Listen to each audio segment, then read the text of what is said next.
সেই বাবা নিজের মেয়েকে একটি বাঁকা পিলারের ভেতরে লুকিয়ে রেখেছিল। মেয়েটির মনে হয়েছিল যে তার বাবা তার সাথে কোনো খেলা খেলছেন, কিন্তু পরের মুহূর্তেই দরজা ভেঙে তার বাবার শত্রুরা সেখানে ঢুকে পড়ল। নিজের মেয়েকে বাঁচানোর জন্য সেই লোকটি শত্রুদের নিজের পেছনে তাড়িয়ে নিয়ে গেল, কিন্তু শত্রুরা তাকে একটি গভীর গিরিখাদের কিনারায় পৌঁছে দিল। তাদের হাতে পড়ার চেয়ে সে কোনো ভয় না পেয়ে সেই গিরিখাদে ঝাঁপ দিল। কিন্তু আশ্চর্যের বিষয় ছিল এই যে নিচে পড়ার সময় সে একটি বাঁকা গাছে আটকে গেল এবং তার নিচে ছিল কেবল গভীর অন্ধকার গিরিখাদ। তখনই সেই লোকটির নজর পাহাড়ের ভেতরে তৈরি একটি গুহার ওপর পড়ল। সে তার পুরো শক্তি লাগালো এবং সেই গুহার ভেতরে লাফ দিল। কৌতূহলবশত সে গুহার ভেতরে হাঁটতে লাগলো, কিন্তু ভেতরের দৃশ্য দেখে তার হোশ উড়ে গেল, কারণ সেখানে কোটি কোটি টন সোনা লুকিয়ে রাখা ছিল। দেখতে দেখতে 18 বছর কেটে গেল। সেই লোকটি ওই সোনার সাহায্যেই পুরো বিশ্বে 8 লাখ শাখা বা ব্রাঞ্চ তৈরি করে ফেলল, শুধুমাত্র নিজের হারিয়ে যাওয়া মেয়েকে খুঁজে পাওয়ার জন্য। কিন্তু এত বছরের খোঁজাখুঁজির পরেও তার মেয়ের কোনো সন্ধান মিলল না। তারপর একদিন যখন সেই লোকটি ছদ্মবেশে একজন ডেলিভারি বয়ের কাজ করছিল, তখনই সে একটি মেয়েকে ঠিক সেই ইশারাটি করতে দেখল যা তার মেয়ে ছোটবেলায় করত।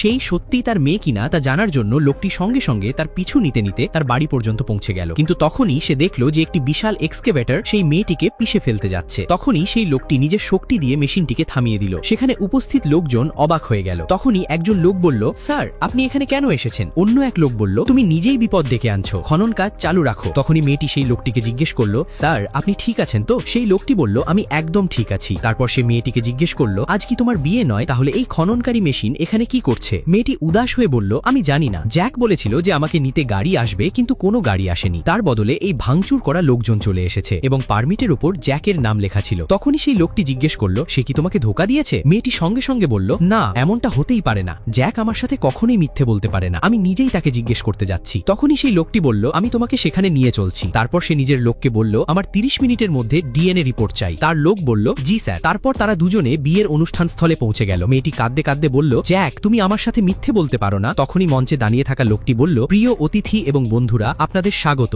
আজ মিস্টার জ্যাক এবং মিস লসি বিয়ের বন্ধনে আবদ্ধ হতে যাচ্ছেন, আর এখন বর তার কনেকে মঞ্চে ডেকে নেবে।